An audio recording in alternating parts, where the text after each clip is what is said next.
Good morning बच्चों। आज हम वर्कशीट 27 जो कि क्लास 8 के लिए है। आज हम हाशिया करंट से निपटना का भाग 2 करेंगे, जिसमें आज हम कानून के बारे में पढ़ेंगे। आइए चलिए देखते हैं आज की वर्कशीट में हमें क्या क्या दिया है। आज की वर्कशीट में हमें अनुसूचित जाति, अनुसूचित जनजाति और आदिवासियों के अधिकारों की रक्षा के विषय में बनाए गए कुछ अत्याचारण निवारण अधिनियम के बारे में बताया गया है कि सरकार ने उनके लिए कौन कौन से कानून बनाए गए हैं, उनके अधिकारों की रक्षा कैसे की जा सके। आइए चलिए देखते हैं। आज की वर्कशीट का सबसे पहला टॉपिक है अनुसूचित जाति और अनुसूचित जनजाति और आदिवासियों के अधिकारों की रक्षा।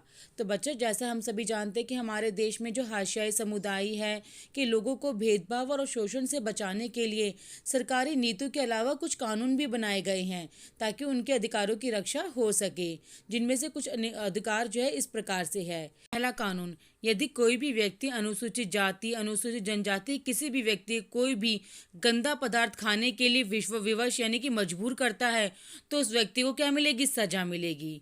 दूसरा कानून है अनुसूचित जाति, अनुसूचित जनजाति के किसी भी व्यक्ति को उनको निवस्त्र यानी कि बिना कपड़ों के घुमाना या उनके चेहरे पे कोई भी रंग लगाना, काला रंग लगाना, ऐसा कोई भी कृत्य मतलब काम करता है जिससे मानवीय मतलब कि इंसान के सम्मान को ठेस पहुंचती है तो उस व्यक्ति को क्या मिलेगी? सजा मिलेगी। तो बच्चों, हमें किसी की भी अपमान करने की या बेइज्जती करने का अधिकार नहीं है।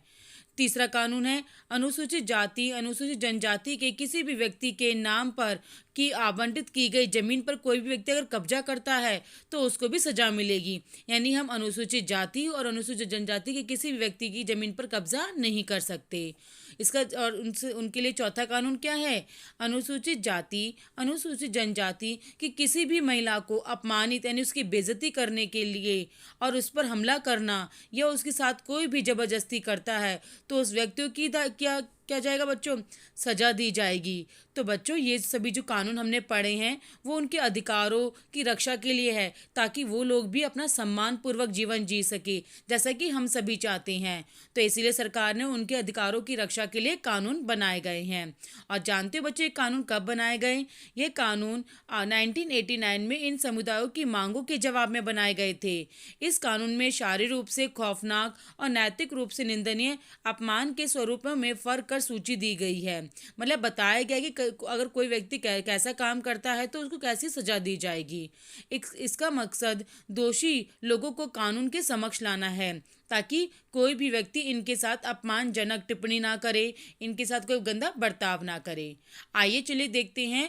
अगला टॉपिक है आदिवासियों की मांगे और 1989 का अधिनियम।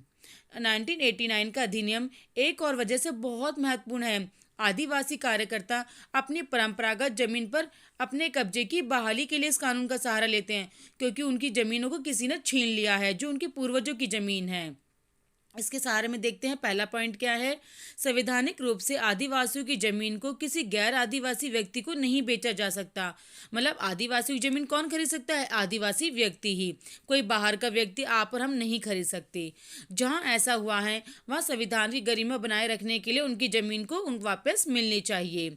आदिवासी कार्यकर्ता सीके जानू का आरोप है कि आदिवासियों के संवैधानिक कानूनों का उल्लंघन करने वालों में विभिन्न प्रकार की प्रदेशों की सरकारें भी पीछे नहीं हैं।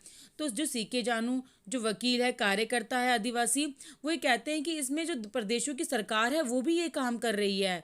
यही वो सरकार है जो लकड़ी व्यापार, पेपर मिल आदि के नाम पर गैर आदिवासियों घुसपैठों की जनजाति जमीनों पर दोहन और उन पे कब्जा कर रही है।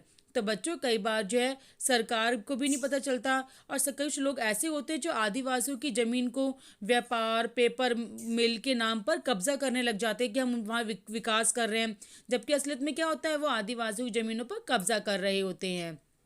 तीसरा पॉइंट है, इसके अलावा जंगलों को आरक्षित यानी कि रिजर्व, अभ्यारण्य यानी नेशनल पार्क, ऐसी चीज़ें बनाने के नाम पर वहाँ आदिवासियों को वहाँ से निकाल दिया जाता है तो उनकी ज़मीनें छिन जाती हैं। और चौथा पॉइंट कहता है कि सुश्री जानू का कहना है कि सरकार आदिवासियों से छीनी गई जमीन पर औद्योगिक या अन्य परियोजनाओं के निर्माण के लिए बेहिसाब पैसा खर्च करती है और इन विस्थापित वो को पुनर्वास देने के लिए मामूली सा पैसा खर्च करने में क्यों हिचकिचाती है। तो सुश्री जानू का कहना है कि सरकार इनसे ज़मीन तो ले लेती है कि हम यहाँ वहाँ पे फैक्ट्रियाँ बनाएंगे, वहाँ पे बांध परियोजना या कोई भी प्रोजेक्ट काम करेंगे, इसके लिए सरकार बहुत पैसे खर्च करती है, लेकिन जब इन आदिवासियों को कहीं घर देने की बारी आती है तो सरकार जो है इनको बहुत ही कम मुआवजा देती है, मुआवजा देती नहीं है। तो बच्चों, इन चीज़ों को लेकर ये सभी कानून बनाए गए हैं ताकि इनकी जमीनों से ना हटाया जाए और इनको इनके प्राकृतिक नेचर में ही रहना दिया जाए। आइए चलिए देखते हैं। इसके बाद एक एक्टिविटी दी गई है कि उसमें बताना है कि आप एक छोटा सा पौधे का चित्र बनाओगे, फिर आप ही लिखोगे साथ में कि पेड़ों को काटने से क्या क्या नुकसान हो सकते हैं, क्योंकि बच्चों पेड़ हमें स्वच्छ वायु देते हैं, दवाइयाँ देते हैं, खाने पीने की वस्तुएं देते हैं, तो पेड़ हमारे लिए बहुत ज़रूरी है। लेकिन यदि वो कट जाएंगे तो क्या क्या होगा, तो इसके बारे में आपको लिखना है। और बच्चों, इससे हमने क्या समझा कि हमें किसी व्यक्ति के साथ जाति के आधार पे, धर्म के आधार पे भेदभाव नहीं करना चाहिए। सबके साथ हमें मिलजुल कर और प्यार से रहना चाहिए। आइए चलिए देखते हैं प्रश्न उत्तर। प्रश्न 1, अनुसूचित जाति अनुसूचित जनजाति को कानून बनाने की आवश्यकता जरूरत क्यों पड़ी? क्योंकि बच्चों, ताकि इन लोगों को शोषण से बचाने के लिए, इनके अधिकारों की रक्षा के लिए, सम्मानपूर्वक जीवन जीने के लिए इनके लिए कानून बनाने की जरूरत पड़ी। आइए चलिए देखते हैं प्रश्न 2, अनुसूचित जाति अनुसूचित जनजाति कानून के मुख्य बिंदु कौन कौन से हैं? तो बच्चों, इनके मुख्य बिंदु क्या है कि कोई भी व्यक्ति इनके साथ जो है गंदा पदार्थ खाने पीने के लिए जोर जबरदस्ती नहीं कर सकता। इनके साथ ऐसा कोई भी काम नहीं कर सकता जिससे इनकी मान में प्रतिष्ठा यानी कि सम्मान को ठेस पहुंचे। इनकी जमीनों पर कोई कब्जा नहीं कर सकता और कोई भी व्यक्ति इनकी महिलाओं के साथ अपमान या जोर जबरदस्ती नहीं कर सकता। तो ये सभी क्या है, इनके कानून के मुख्य बिंदु हैं। आइए चलिए देखते हैं प्रश्न 3, आदिवासियों को उनकी जमीन क्यों वापस मिलनी चाहिए? क्योंकि बच्चों, आदिवासियों की जमीन उनके कमाने का एकमात्र साधन होती है। वो लोग वहाँ के अलावा कहीं और नहीं रह सकते। उनकी भाषा, कार्य, सब कुछ आम लोगों से बिल्कुल अलग होता है। वो प्रकृति में ही अपनी आस्था रखते हैं और वहीं से अपना भरण पोषण करते हैं, इसलिए उनको उनकी जमीन वापस मिलनी चाहिए।